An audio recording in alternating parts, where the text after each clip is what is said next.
His title is The Enduring Mystery of Jack the Ripper from Lemmino. Just let me know. Events document that in this video may disturb some viewers. No graphic imagery will be shown. That's good, I guess.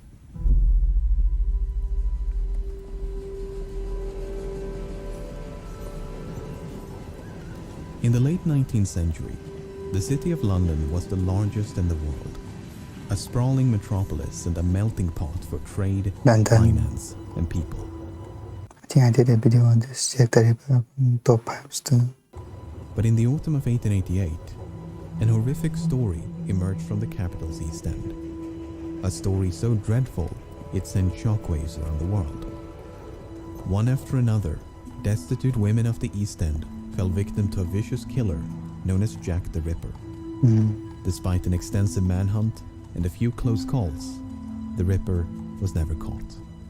Instead, the murders came to an abrupt end and left behind one of the greatest mysteries and so in the others.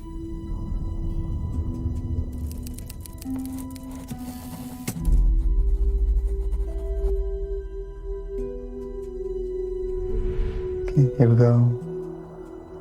Almost beyond belief. In the East End of London, there's a district known as Whitechapel.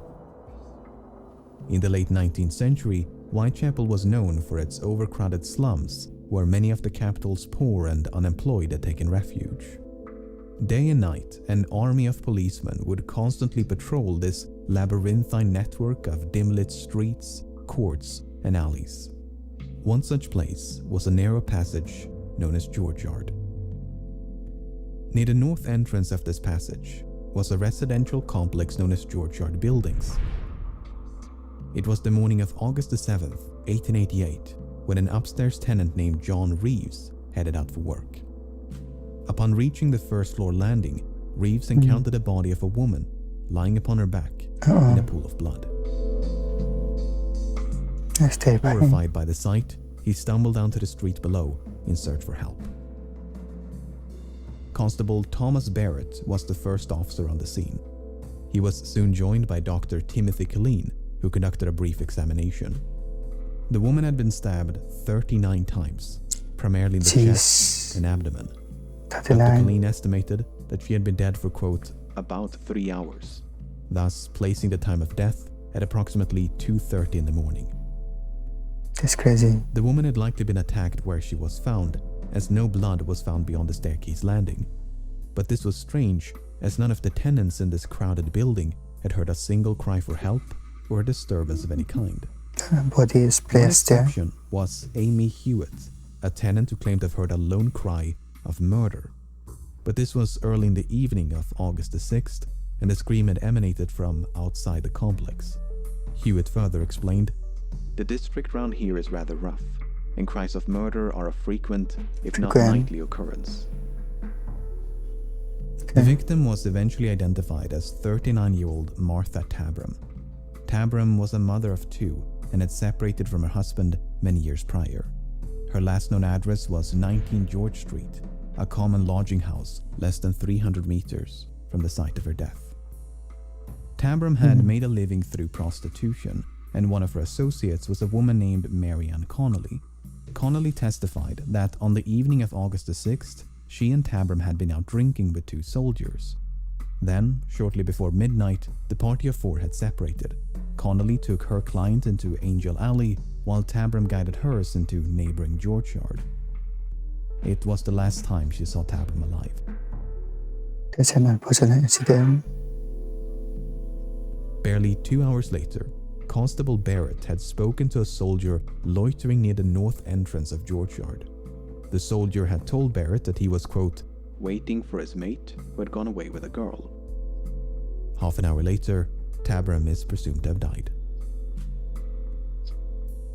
Both Connolly and Barrett were called upon to identify the soldiers, but all those accused could provide an alibi. One had been at home with his wife, another at an army base, and yet another in a completely different part of the city. This was enough for Inspector Edmund Reed, the lead investigator on the case, to abandon this line of inquiry. Connolly and Barrett, having both picked out the wrong men, they could not be trusted again as their evidence would be worthless. Even if a soldier had been responsible, no one could deduce a motive. The people of Whitechapel might have been accustomed to crime and violence, but the sheer brutality of this attack was as frightening as it was confounding. True. The crime is one of the most brutal that have occurred for some years. For a poor, defenseless woman to be outraged and stabbed in such a manner is almost beyond belief. These were the concluding remarks delivered at the final inquest held on August the 23rd.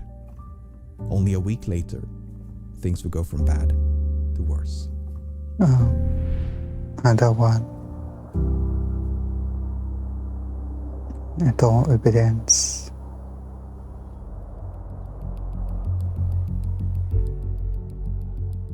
On the morning of August the 31st, a man named Robert Paul left his home on Foster Street and headed for work. After making a right turn into Bucks Row, he spotted a man standing in the road. The man turned around to face him and said, "Come and look over here. There's a woman lying at the pavement." The stranger was named Charles Cross, and he too had been on his way to work when he first caught sight of the woman. The two men now cautiously approached. The woman's hands were cold to the touch, and Cross believed she was dead. Paul, however, thought he could sense faint breathing. But instead of seeking immediate help, Cross and Paul were more concerned about being late for work. As such, they quickly resumed their morning commute, hoping to notify a policeman along the way. Fortunately, Constable John Neal was just around the corner. Neal was equipped with a lantern and found the woman lying on her back with a deep cut across the throat. The wound was still bleeding and parts of her body were still warm. He was soon joined by Constable John Thane, who was sent at once to fetch a nearby doctor.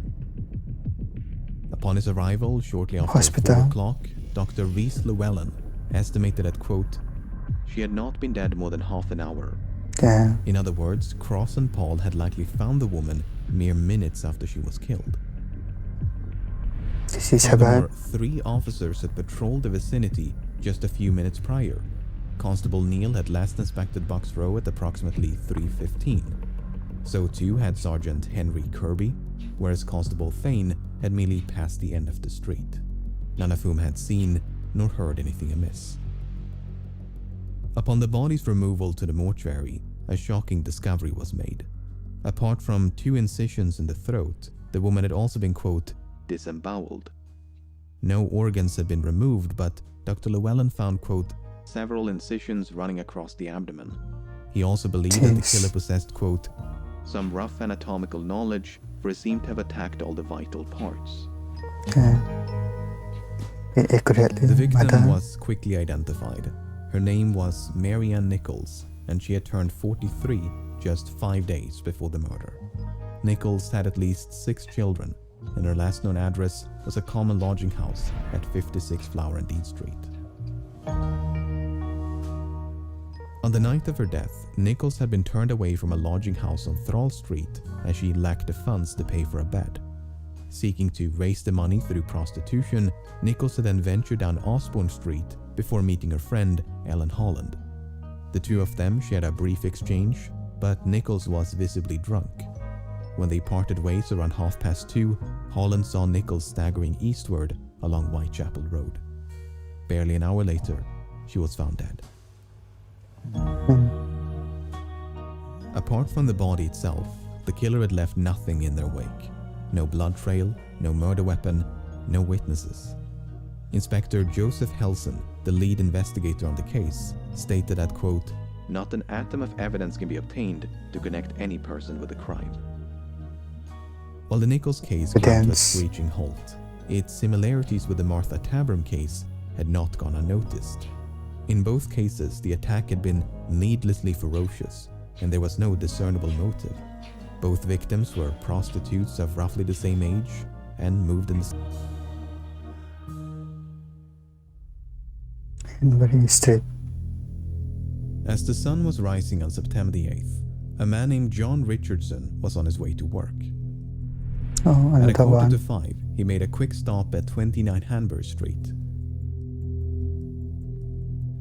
He went through the entrance and out the back door by way of a cramped hallway. Richardson then sat down on the backyard steps before grabbing a knife to trim a vexing piece of leather from his boot. Once satisfied, he left the building and shut the front door behind him. About an hour later, a third-floor tenant of the same address, John Davis, plodded downstairs and into the hallway. The front door was now wide open, but the one in the back was closed. When Davis went to open it, he found the bloodied remains of a woman lying on her back just below the steps. Inspector Joseph Chandler was the first officer on the scene. After a brief inspection, he sent at once for a medic. Dr. George Phillips arrived at 6:30 and found the woman, quote, terribly mutilated. The throat had been, quote, dissevered deeply, whereas the abdomen had been, quote, entirely laid open. The intestines had been, quote, lifted out of the body and placed by the shoulder of the corpse. Okay. The body was then conveyed to the mortuary, while Inspector Chandler and Dr. Phillips conducted a sweep of the backyard. Most of what they found belonged to the tenants of the building, but just below the resting place of the woman's feet, they found a small piece of cloth and 2 combs. The items had likely belonged to the victim, but it seemed to Dr. Phillips that they had been deliberately positioned and arranged by the killer. Yes. The post-mortem revealed that 2 brass rings had been forcefully removed from the victim's left hand. These rings were nowhere to be found. Portions of the victim's abdomen had also gone missing, including the womb. Dr. Phillips believed that, quote, the mode in which these portions were extracted showed some anatomical knowledge. This point was greatly expanded upon at a subsequent inquest. Some kind of The doctor or injuries had been something. made by someone who had considerable anatomical skill and knowledge. There were no meaningless cuts. For instance, no mere slaughterer of animals could have carried out these operations. It must have been someone accustomed to the post-mortem room. The victim was quickly identified as Annie Chapman. Chapman's date of birth is a bit uncertain, but she was roughly 47 at the time of her death. She had at least 7 children, but was tragically only survived by 2. Her last known address was a common lodging house at 35 Dorset Street. On the night of her death, Chapman had been denied accommodations as she lacked the funds to pay for a bed. She was escorted off the premises by the night watchman, who then saw her vanish into a nearby alleyway. What happened to Chapman over the next few hours, nobody knows. Her whereabouts during this time is a complete mystery. But unlike the 2 previous cases, a witness in the Chapman case might have caught a glimpse of the killer. At 5:30 on the morning of September the 8th, a woman named Elizabeth Long spotted a man and a woman conversing outside 29 Hanbury Street. Long was positive that the woman she'd seen was Annie Chapman, but the man had stood with his back towards Long, so she never saw his face. Long did, however, manage to overhear a fragment of their conversation. The man had posed the question, "Will you?" To which the woman responded, "Yes." Now, a lasting point of contention in the Chapman case is the time of death. According to Dr. Phillips, when he arrived at 6:30, Chapman had been dead for, quote, at least 2 hours. That would place her death at around 4:30. But according to Long, she saw Chapman alive a full hour later. Then there's the testimony of John Richardson. Richardson was the son of one of the tenants in the building. At 4:45, he made a routine checkup on the door to the basement, which had previously suffered a break-in. When he found it secure, he sat down on the backyard steps to trim a piece of leather from his boot. Even though he sat mere centimeters from the murder site, Richardson did not see a body. He was adamant on this point.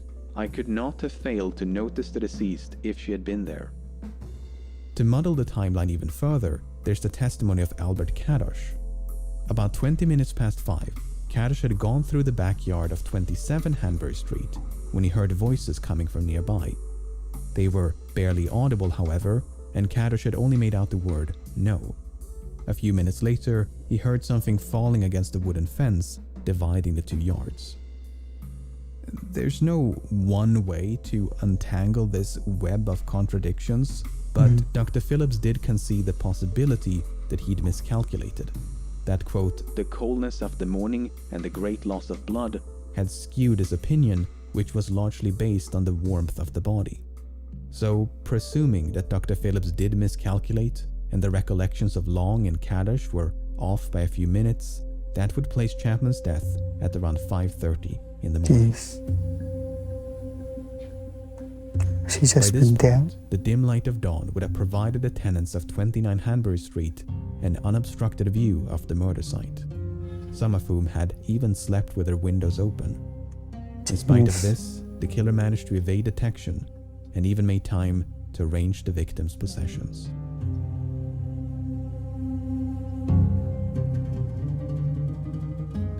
As the tally of victims gradually mounted, the public grew increasingly anxious. They were not only frightened by the murders, but frustrated with the police and their perceived incompetence. Even across the pond were the efforts of the police fiercely criticized. The London police and detective force is probably the stupidest in the world. What these mocking quotes and illustrations failed to capture were the overwhelming odds stacked in favor of the perpetrator. The police were up against someone who seemingly struck without motive, someone who left no murder weapon and few witnesses. On top of that, the East End was severely overcrowded, while the police were understaffed. As one newspaper put it, "A man in the East End of London is a grain of sand, as invisible and almost as much beyond identification amid the masses." At no point would this become more apparent than during the events of September the 30th. September 13th. The Tabrum event.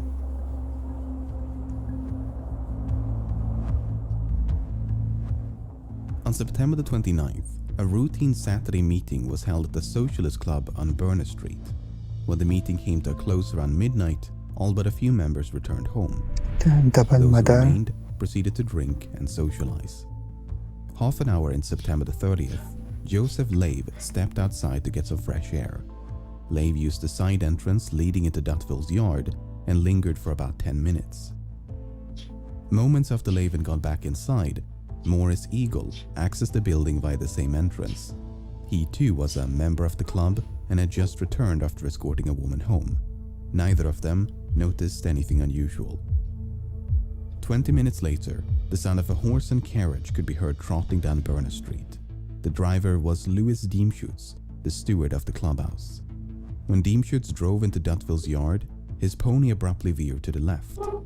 When he looked down to his right, he thought he could discern something in the darkness. Diemschutz stepped down from his barrow and, after lighting a match, could see a woman lying on her side against the wall. Without even knowing if she was, quote, drunk or dead, Diemschutz rushed inside the club to check on his wife. When he found her safe and sound, he alerted the other members, and a small crowd soon gathered outside.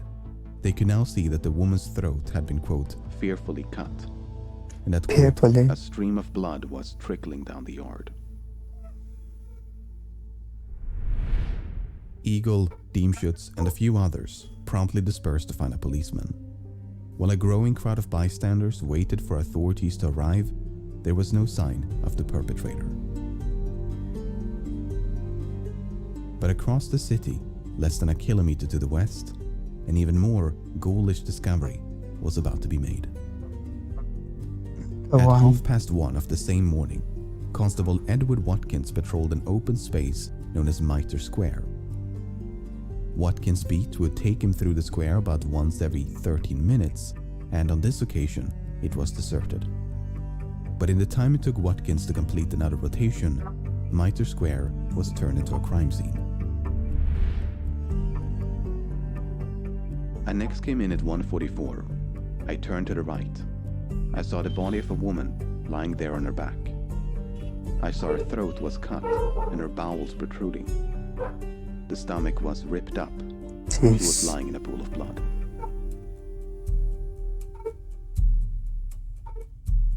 Dr. George Cicada and Dr. Frederick Brown soon converged upon the scene. They found terrible injuries inflicted upon the woman's face, throat, and abdomen. The intestines had been, quote, drawn out to a large extent and placed over the right shoulder. Among the many lacerations to the face, Dr. Brown noted that, quote, the lobe and auricle of the right ear was cut obliquely through. Based on their expert opinions, coupled with the testimony of Watkins, the woman had died within minutes of her body being found.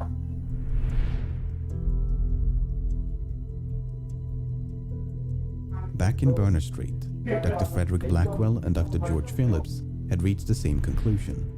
The woman in Dutville's yard had died within minutes of her body being found. But unlike previous victims, she had only suffered injuries to the throat. There were no abdominal mutilations or anything else by which to connect the attack to the others. But the murder in Dutville's yard and the one in Mitre Square were separated by less than 1 kilometer and some 45 minutes. This allowed for a chilling possibility. It was suspected then, as it continues to be today, that when Diemschutz came clattering through the gateway, he unwittingly interrupted the murder. The killer may even have become trapped inside Dutville's yard because the gate on Berner Street was the only point of entry. Perhaps they saw an opportunity to escape when Diemschutz then rushed inside the club. From there, it would have taken them less than 15 minutes to reach Mitre Square. Plenty of time to hunt for another victim. But it must be emphasized that this is pure speculation. There is no evidence to suggest the two murders were even connected. Speculation. The woman in Dutville's yard was identified as 44-year-old Elizabeth Stride. Stride was a Swedish immigrant who'd lived in London for over 2 decades. Following the death of her husband, she had made a living through prostitution. Her last known address was a common lodging house at 32 Flower and Dean Street. On the night of her death, Stride had been seen by quite an abundance of witnesses. First, she was seen in the company of a, quote, respectably dressed man around 11 o'clock. About 1:45 midnight, Stride was seen talking to a man who was, quote, decently dressed and had the appearance of a clerk. Then, only a few minutes before the murder, Stride was seen in the company of a man by Constable William Smith. The man was carrying a small parcel wrapped in newspaper and was of, quote, respectable appearance. It's unclear whether these descriptions are of the same person or if Stride accosted multiple clients as the night progressed. There were other witnesses, some less credible than others, but the one that really stood out from the rest was Israel Schwartz. About 1:45, Schwartz had been walking down Berner Street.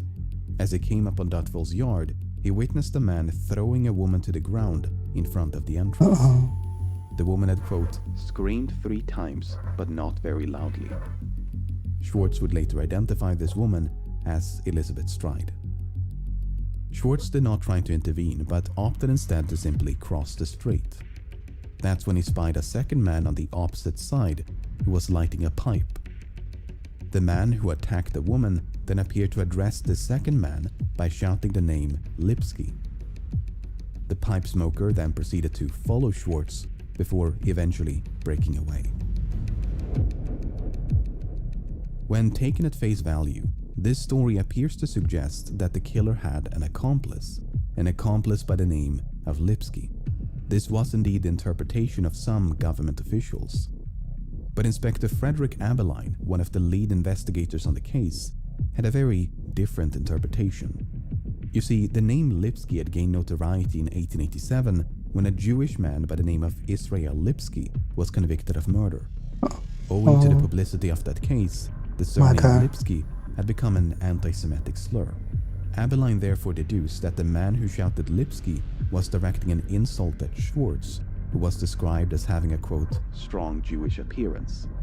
The man with the pipe, meanwhile, may have been an innocent passerby who became frightened along with Schwartz. Whether Abeline's interpretation is correct, it's doubtful we'll ever truly know. Nevertheless, Schwartz's account is compelling, as he conceivably witnessed the moment when Elizabeth Stride was attacked. Back in Mitre Square, a large crowd of spectators had assembled upon the scene, all driven by their morbid curiosity to get a glimpse of the body. The post-mortem revealed that the killer had extracted a few organs, including the The brain gun. and left kidney. According to Dr. Brown, this extraction required, quote, a good deal of knowledge, which he likened to that of a butcher. By contrast, Dr. Cicada did not find any signs of, quote, great anatomical skill. Mm. The woman in Mitre Square was identified as the moment is all 46-year-old detailed. Catherine Eddowes. Eddowes had at least 5 children, but after escaping her abusive husband, she had become estranged from her family. Her last known address was a common lodging house at 55 Flower and Dean Street. On the night of her death, Eddowes had been out drinking. She got so drunk that around 8:30, she was found lying on the sidewalk in Aldgate High Street, surrounded by a crowd. The commotion attracted a few officers who then escorted Eddowes to a nearby police station. There, she remained locked in a cell until 1 o'clock in the morning.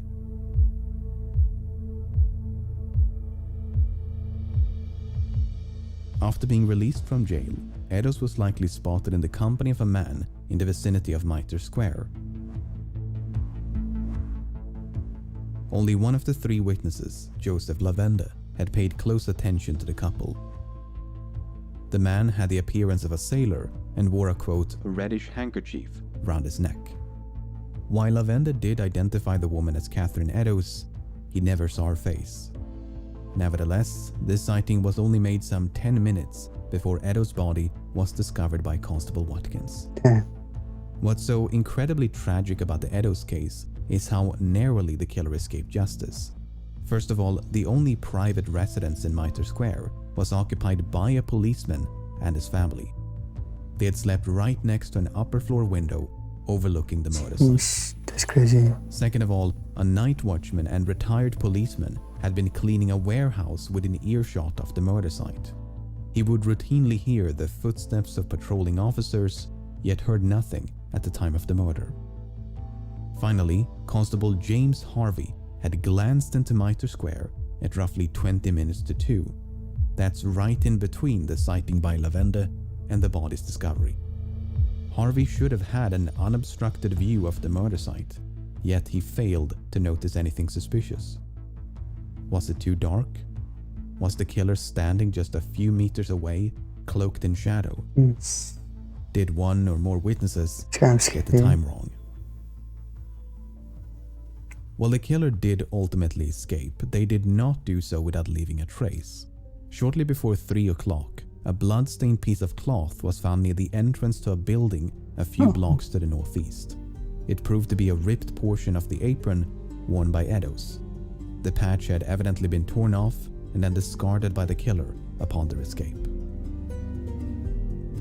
Now, on the wall above this patch of apron, someone had written a message.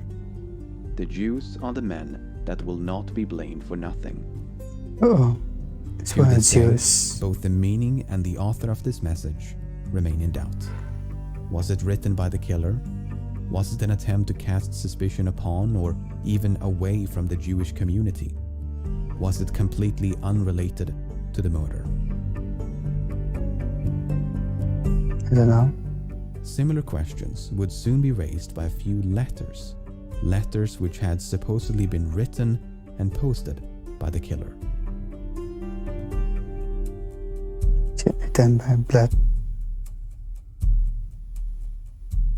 Okay, here 3 comes days one of the before the murder of letters. Elizabeth Stride and Catherine Eddowes, the Central News Agency of London received a letter in the post, the author of which claimed responsibility for the recent murders and to be planning for the, quote, next job. Then, in the aftermath of the 2 killings, the same agency received a blood-smeared postcard. It contained details about the atrocities, which the author described as a, quote, double event. On the off chance that the letters were genuine, the police decided to make them public. The hope was that someone would recognize the handwriting. Unfortunately, no one ever did. Instead, it merely served to advertise the name with which the letters had been signed. Opinions on the letters' authenticity were divided back then and continue to be today. Most notably, the Dear Boss letter had promised to, quote, clip the lady's ears off and send them to the police. The police never received such a The day that this letters blood. package, and neither of the two victims had their ears removed. But you may recall that the right earlobe of Edos had been, quote, cut obliquely through. Was this a botched attempt by the killer to keep their promise? Or was it merely one of numerous lacerations with no connection to the letter? The contents of the letters notwithstanding, modern linguistic analysis does suggest that they were penned by the same hand. So, hoaxes or not, the authors were likely one and the same. However, the handwriting bore, quote, no resemblance at all to the message written above the torn patch of apron. Now, the publication of the letters inspired an onslaught of copycats. Agencies all over London were soon inundated with correspondence imitating the other two. But at least one of them might have been genuine, not because of the contents of the letter, but rather the contents of a box with which it was delivered. Uh-oh. On October the 16th, a man named George Lusk received a small package Is it a liver or something? Lusk was the chairman of the Whitechapel Vigilance Committee, a small group of local tradesmen who sought to identify the killer. The package consisted of a letter and a cardboard box containing half a kidney. Oh, kidney. The doctors who examined the kidney all agreed that it was human, but whether it was the same left kidney removed from the body of Edos could not be determined. It could, for instance, have been an elaborate hoax by a medical student or someone with access to human organs. The author of the accompanying letter, meanwhile, insisted that the kidney did belong to the victim and that they had fried and DNA eaten test the this. other half. A popular theory at the time, and one that still is today, was that some of the letters had been fabricated by the press. According to Chief Inspector John Littlechild, the letters were, quote, a smart piece of journalistic work. Assistant Commissioner Robert Anderson dismissed the letters as, quote, the creation of an enterprising London journalist. Meanwhile, Chief Constable Melville McNaughton thought he could discern the, quote, stained forefinger of the journalist. There are a few candidates for who this journalist might have been, but there is no solid evidence against any one of them. Whether it was a hoax by an enterprising journalist or the genuine prose of the Ripper, the letters did nonetheless receive widespread attention. They commanded space in virtually every newspaper and dominated much of the public discourse throughout October, a month which passed without a single atrocity bearing the signature marks of Jack the Ripper. Perhaps it was finally over. It is pretty certain that the monster has become frightened and has suspended his horrible work for the present, if not for good. The killings stop.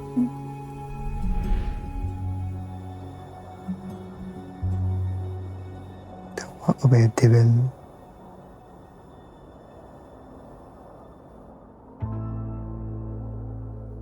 On the morning of November the 9th, a merchant and property owner named John McCarthy was going through his bookkeeping.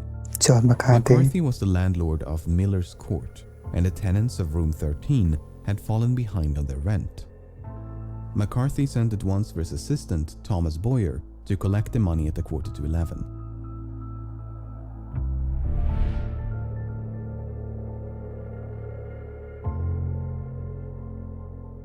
After knocking twice without response, Boyer went around the corner to peer through a window, but his view was obstructed by a coat or curtain, so Boyer had to reach through a broken window pane to pull it aside. That's when he saw the severely mutilated body of a woman lying upon a bed in the corner of the room. Uh-oh. That's terrifying. Miller's Court was soon crawling with police, but the door to room 13 was locked and had to be forced open with a pickaxe. Jeez. What they found inside was truly the stuff of nightmares. The sight we saw, I cannot drive away from my mind. It looked more like the work of a devil than of a man. The whole scene is more than I can describe. I hope I may never see such a sight again. Dr. George Phillips described the body as, quote, cut all to pieces. Dr. Thomas Bond described the woman's face as, quote, hacked beyond recognition. The abdomen had been, quote, emptied of its viscera, while the throat had been, quote, severed all round, down to the bone. The body had been monstrously disfigured, with loose organs dispersed all around it. The room itself was sparsely furnished and offered little in the way of clues. 2 tables, 1 or 2 chairs, and a small cabinet. Amongst the ashes of a fireplace, the police found patches of burned clothing. Had the killer tried to dispose of evidence, or had it merely been used for warmth and light? The victim was identified almost immediately. Her name was Mary Jane Kelly, and she was the tenant of 13 Miller's Court. But nearly everything about Kelly's life is shrouded in mystery. She was presumably of Welsh or Irish descent and in her mid-20s, making her the youngest victim by far. Youngest. But given that no matching records of a Mary Jane Kelly have been found, it's probable that she was using a fake identity. In any case, Kelly had not been living alone. Up until a few days before the murder, she had cohabited with a man named Joseph Barnett.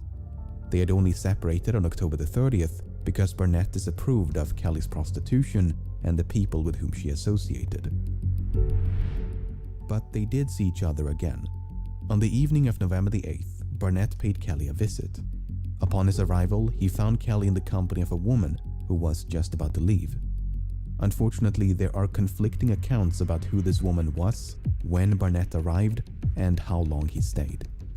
If we choose to believe Barnett, he arrived at some point between 7 and 7:45 and left before 9 o'clock. Shortly before midnight, Kelly was spotted in the company of a man by her neighbor, Marianne Cox.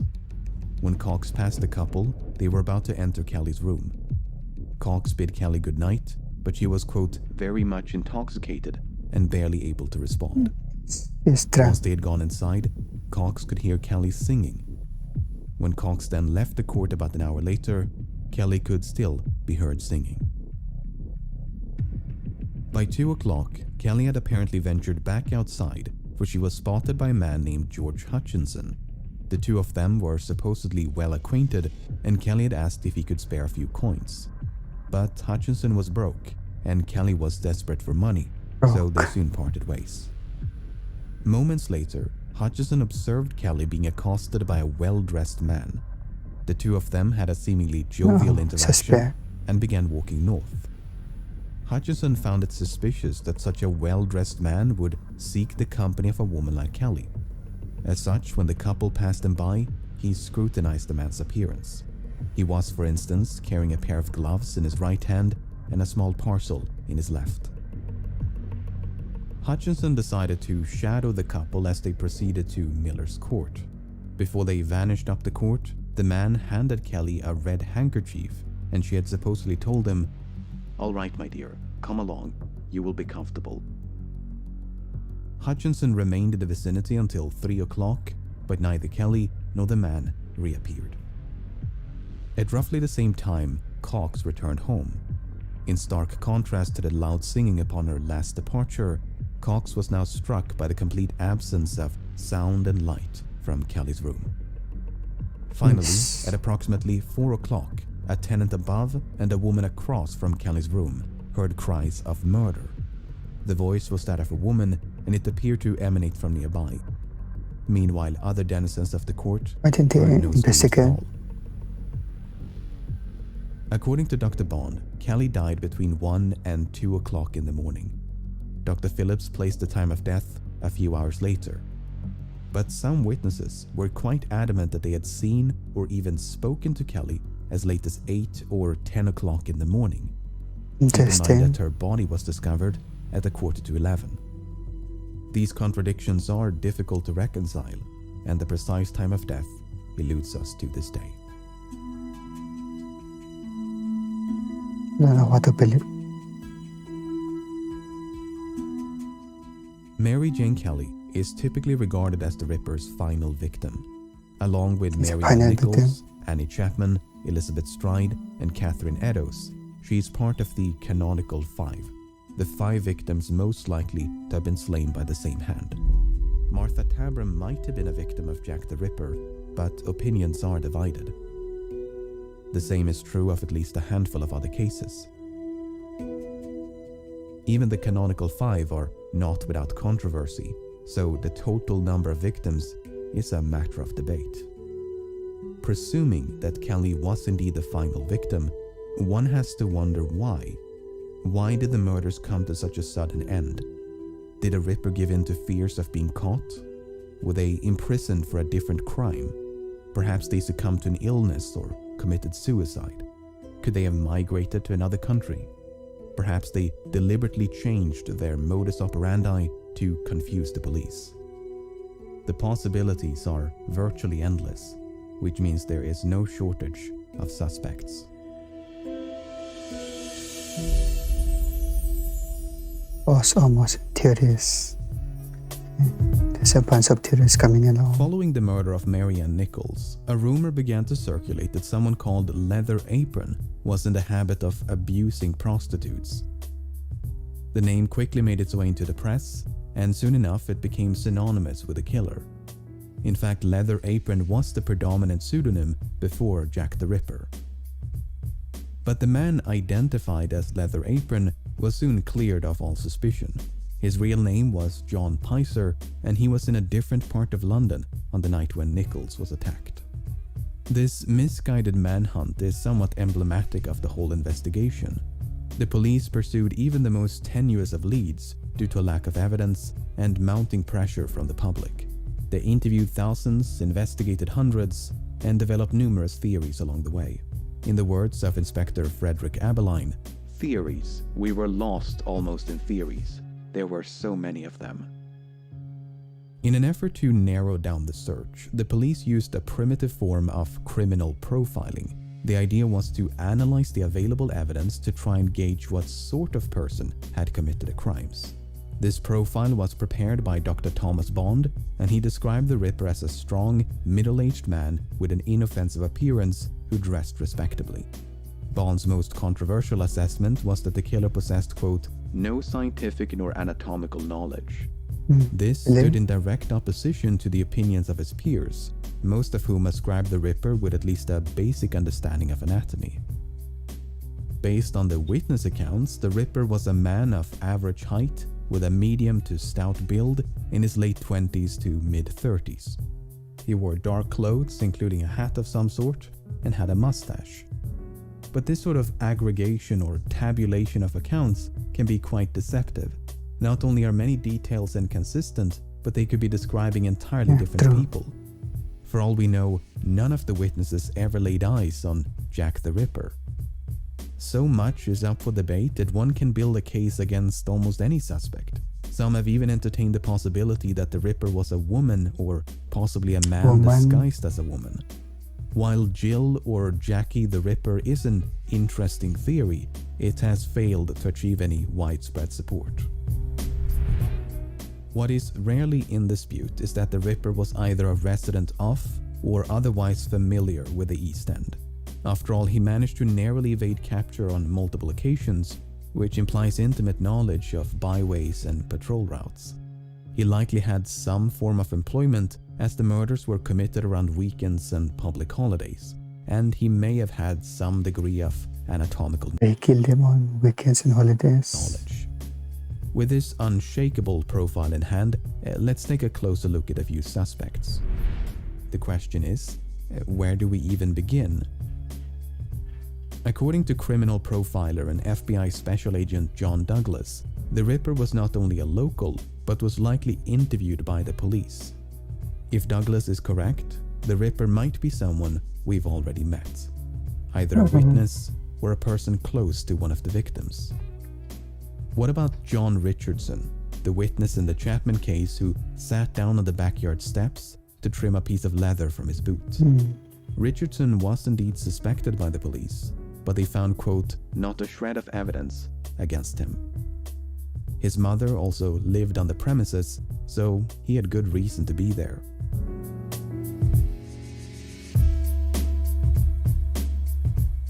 What about George Hutchinson, the witness who followed Mary Jane Kelly after she was accosted by a well-dressed client? Hutchinson never clarified his motivation for shadowing the couple. He merely stated that he was surprised to see a man so well-dressed in the company of a woman like Kelly. Was he surprised because he was concerned? Was he jealous? Was it about money? After all, Hutchinson was broke and the client appeared to be wealthy. Perhaps he waited outside the court with the intention of mugging this well-dressed client. There are many question marks surrounding Hutchinson. He has never been positively identified, so next to nothing is known about his life. This makes it very difficult to build a strong case against him. Hutchinson was interrogated by the police, but ultimately convinced Inspector Frederick Abeline that he was telling the truth. But not every witness attracted such attention from the police. Take for instance Charles Cross, the man who discovered the body of Marianne Nichols.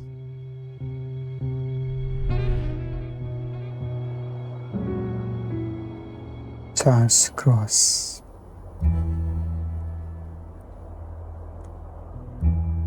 On the morning of August the 31st, Charles Cross left his home on Doveton Street and headed for work. When he turned into Bucks Row, he happened upon the body of Marianne Nichols. Moments later, he was joined by Robert Paul, and events transpired as previously described. Despite his proximity to the crime, Cross appears to have escaped suspicion from both the press and the police. He was evidently seen as the innocent passerby that he appeared to be. But in recent years, that perception has been challenged. The argument is that Cross was in the act of committing the murder when he was interrupted by the approaching footsteps of Paul. Cross then concealed the murder weapon and portrayed himself as someone who just found the body. The injuries inflicted upon Nichols would be consistent with an interruption, as they were less severe than those of later victims. What's interesting about Cross is that he likely testified under a false name. He claimed to be employed as a carman, and his address was given as 22 Doveton Street. But surviving records show that in 1888, this address was occupied by a man named Charles Lechmere. Lechmere was also employed as a carman, and on at least one occasion went by the name Charles Cross, as it was the surname of his stepfather. It is now widely believed that Charles Lechmere was the man who appeared at the inquest, and that he assumed the name of his stepfather when he testified. His motivation for doing so has been the source of much speculation. Was he trying to conceal his identity, or was it merely a force of habit? After all, contemporary examples of people doing the exact same thing are not difficult to find. The most compelling evidence against Lechmere is that his morning commute between home and work roughly coincides with the time and place of the murders. Except for the murders of Elizabeth Stride and Catherine Eddowes, who were killed on a Sunday, the only day when Lechmere would have been free from work. That's interesting. Not only that, but all the murders were committed around weekends and public holidays. Why would a man who supposedly timed the murders with his morning commute gravitate towards days of rest? In any case, Lechmere's mother lived a few blocks south of Barnett Street, the neighborhoods around which is also where Lechmere spent his childhood. As such, it's speculated that Stride and Eddowes were killed after Lechmere paid a late-night visit to his mother. While he claimed to be employed at a delivery firm known as Pickford's, there are no surviving records of his employment. If he did work for Pickford's, there is a fair chance that he delivered meat and would thus have been exposed to slaughter and blood on a daily basis. Lechmere remained in East London until his death in 1920 at the age of 71. While there is no evidence of Lechmere ever being suspected by the police, it is difficult to believe that he was completely overlooked. Many case files have not survived, so any doubts investigators might have had could have long since disappeared. Now, a witness who definitely attracted attention was Joseph Barnett. Joseph Barnett. Suspect number 2. Joseph Barnett was the man who lived with Mary Jane Kelly up until a few days before the murder. He and Kelly had supposedly met around April of 1887, and they eventually moved to 13 Miller's Court. Barnett was employed as a fish porter, but for reasons unknown, he lost his job between July and August of 1888. From that point onwards, the couple struggled to pay rent, and Kelly resorted back to prostitution. Now, those who believe that Barnett was the Ripper view his loss of employment as a turning point. The argument is that Barnett was so overcome with guilt and anguish for driving Kelly back to prostitution that he went on a murder spree, murdering one local prostitute after another in a desperate attempt to frighten Kelly off the streets. While most of this is pure speculation, it is true that Barnett disapproved of Kelly's prostitution. You may recall that Barnett separated from Kelly on October the 30th because he disliked the prostitutes with whom she associated. Kelly never went on the streets when she lived with me. She would never have gone wrong again, and I should never have left if it had not been for the prostitutes stopping by the house. This might further explain why Kelly was the Ripper's final and most viciously mutilated victim, the implication being that Barnett felt rejected by Kelly and wanted revenge for the breakup. According to Barnett, he did pay Kelly a visit on the evening of November the 8th, but they had parted on quote, friendly terms. He then supposedly went home, played a card game until 12:30 before going to bed. Now, Kelly is presumed to have died in the early hours of November the 9th, so Barnett could have returned to Miller's Court sometime after midnight. While the police did subject him to 4 hours of interrogation, Barnett was ultimately released without charge. Then there's the matter of the locked door. When the police arrived at Miller's Court, they had to force the door open with a pickaxe. This raised an important question. How did the killer lock the door behind him? According to Barnett, the key to room 13 had been missing for some time. Because of this, he and Kelly would, quote, open the door by reaching through the broken window. The door was said to be equipped with a, quote, catch lock, and evidently locked itself upon being closed. If that's true, mystery solved. But even if the door was not self-locking, there's still an obvious solution. All the killer would have had to do is observe Kelly using the window trick and then employ that same technique to fasten the door upon leaving. But those who favor Barnett as the Ripper offer yet another solution.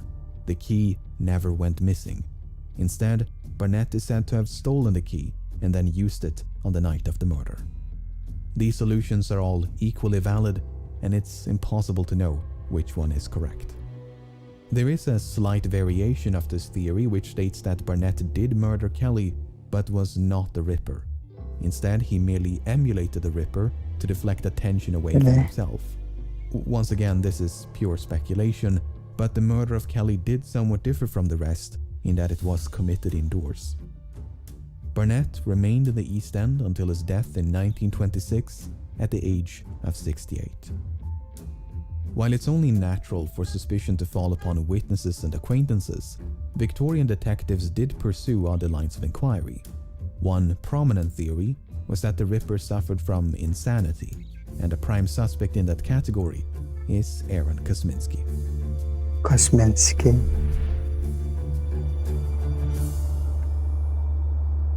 The Whitechapel murders investigation was overseen by numerous high-ranking officers within the Metropolitan Police. One of them was Assistant Commissioner Robert Anderson. Upon his retirement, Anderson repeatedly and unequivocally stated that Jack the Ripper had been identified. There was no doubt whatever as to the identity of the criminal. Without disclosing the name of the suspect, Anderson described him as a, quote, low-class Polish Jew who was, quote, safely caged in an asylum. He'd been identified by a witness who was described as, quote, the only person who ever had a good view of the murderer. This unnamed witness had supposedly refused to testify because the suspect was, quote, a fellow Jew. I am almost tempted to disclose the identity of the murderer, but no public benefit would result from such a course. While Anderson never revealed the name of the suspect, his colleagues were a bit more forthcoming. Chief Inspector Donald Swanson revealed that his surname was Kosminski. Yet another high-ranking officer, Melville McNaughton, described Kosminski as a homicidal and misogynistic resident of Whitechapel. Surviving records show that an Aaron Kosminski was admitted to a psychiatric hospital in 1891. Aaron was indeed from Poland, he was Jewish, and had lived in Whitechapel. He suffered from auditory hallucinations and a paranoid fear of being fed by others. He was trained as Yes. a barber, but had, quote, not attempted any kind of work for years. It's unclear when his mental health began to decline, but upon being institutionalized, Aaron was deemed to be harmless. He was, quote, quiet and well-behaved, and, quote, apathetic as a rule. Psychopath. Only on rare occasions would he get, quote, excited and violent. At times. However, it's- before his confinement, Aaron had once threatened his sister with a knife. Okay. The case against him largely hinges upon the claims made by Anderson, Swanson, and McNaughton, especially the claim that an unnamed witness identified a suspect named Kosminski. But the descriptions of that suspect are not entirely consistent with Aaron Kosminski. For instance, McNaughton stated that the suspect had been, quote, removed to a lunatic asylum about March 1889. Aaron was first confined in 1891. Swanson wrote that the suspect had been, quote, sent to the asylum and died shortly afterwards. Aaron was still alive at the time and spent nearly 3 decades in psychiatric care.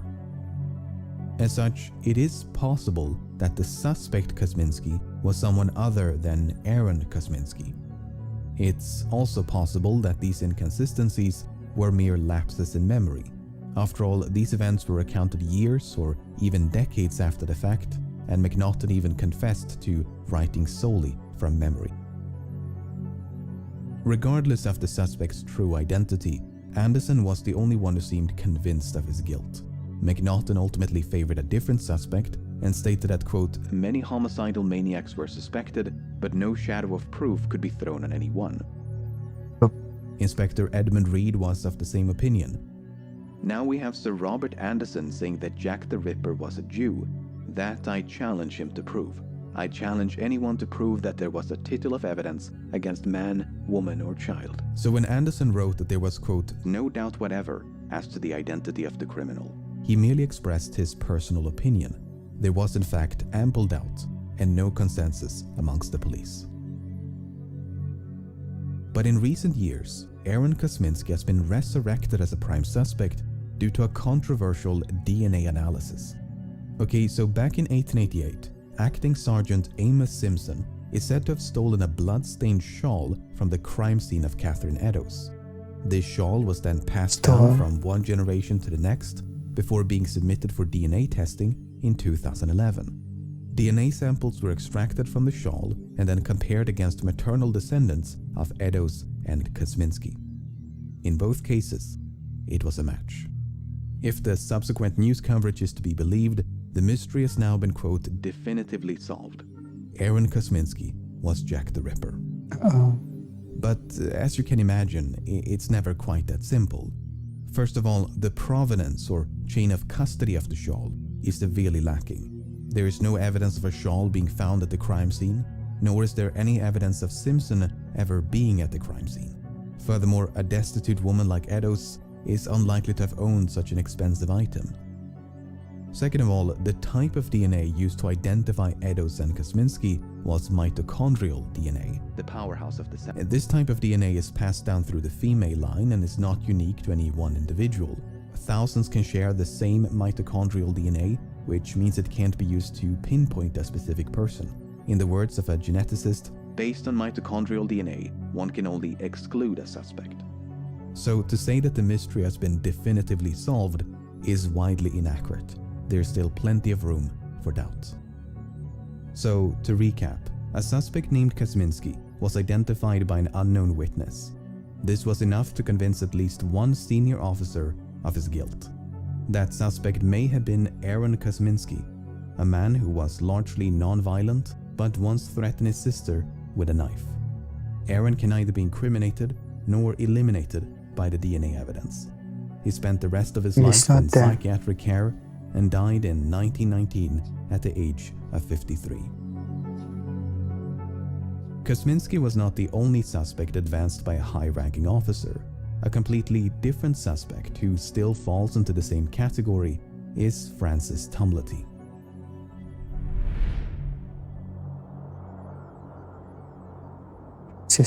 Tumbletty.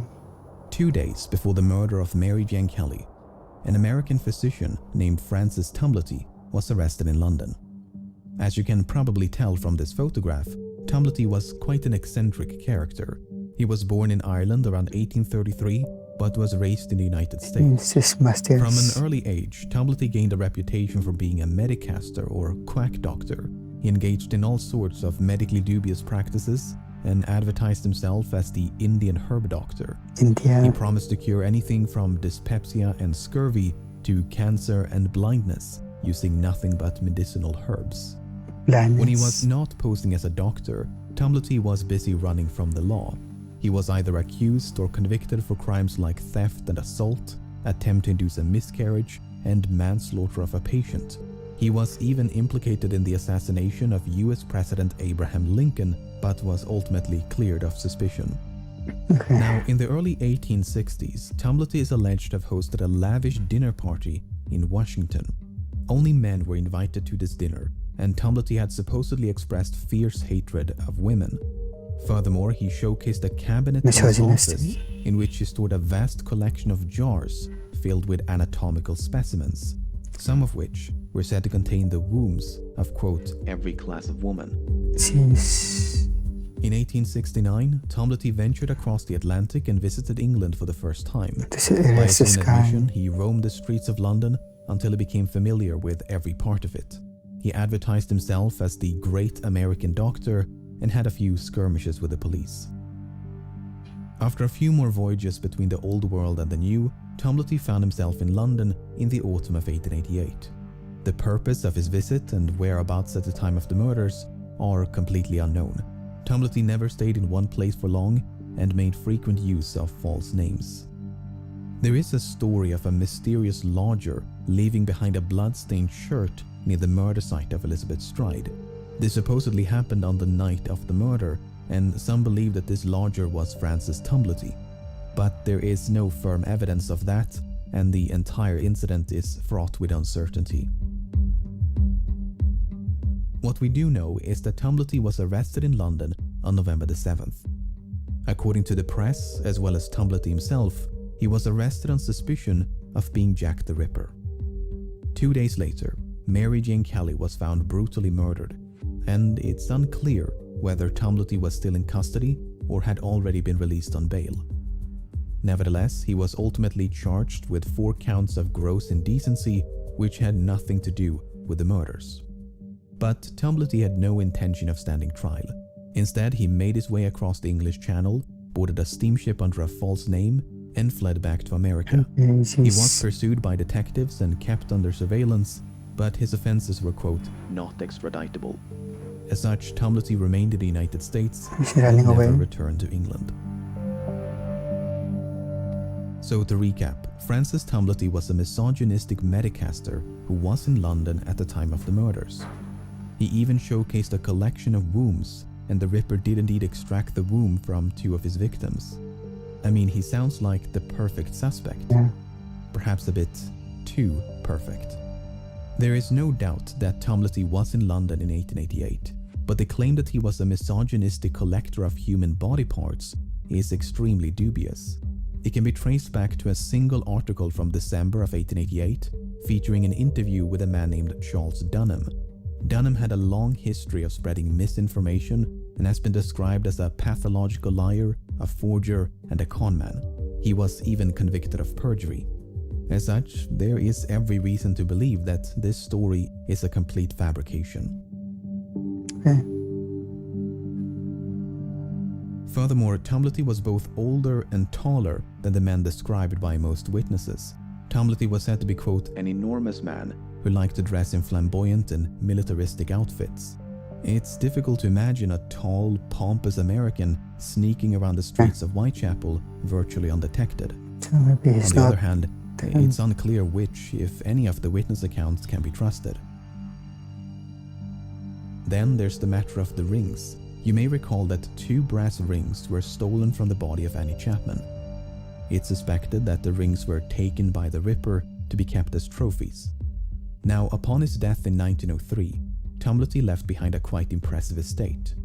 But among his many valuable possessions were a pair of inexpensive imitation rings.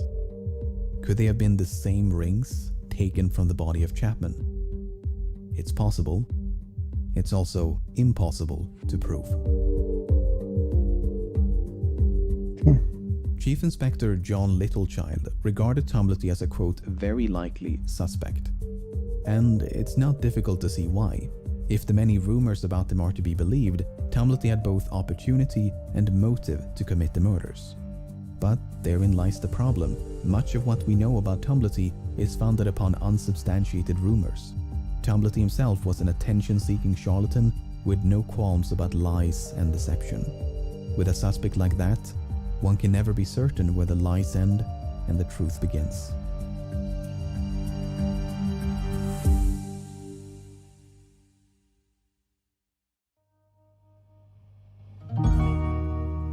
To theorize about the identity of Jack the Ripper is to navigate a minefield of hearsay, sophistry, and contradictions. Entire encyclopedias have been dedicated to the compilation of suspects, and with every passing year, they seem to grow ever more expansive. Even though there are hundreds of potential suspects, only a dozen or so are worth more than a brief consideration. Some of the more sensational contenders include famous authors and artists, as well as high-ranking officers and members of the royal family. But these grand conspiracies and elaborate deceptions seem hopelessly contrived against the sheer simplicity of a suspect like Charles Lechmere, an unassuming delivery man on his way to work. Personally, I remain unconvinced that Jack the Ripper has even been identified as a suspect. The few covered in this video are probable candidates, but it's still possible to make persuasive arguments against them. The same is true of all those left out by necessity. None of them can offer anything more than ambiguity and circumstance. With a suspect pool in the hundreds, that might seem improbable, but London was the largest city in the world, home to the largest port in the world. It was a city of millions, with a large population of poorly documented drifters. It's not difficult to imagine one lowly sailor, butcher, medic, soldier, different people, merchant, porter, clerk, blending into the slums of Whitechapel like a grain of sand.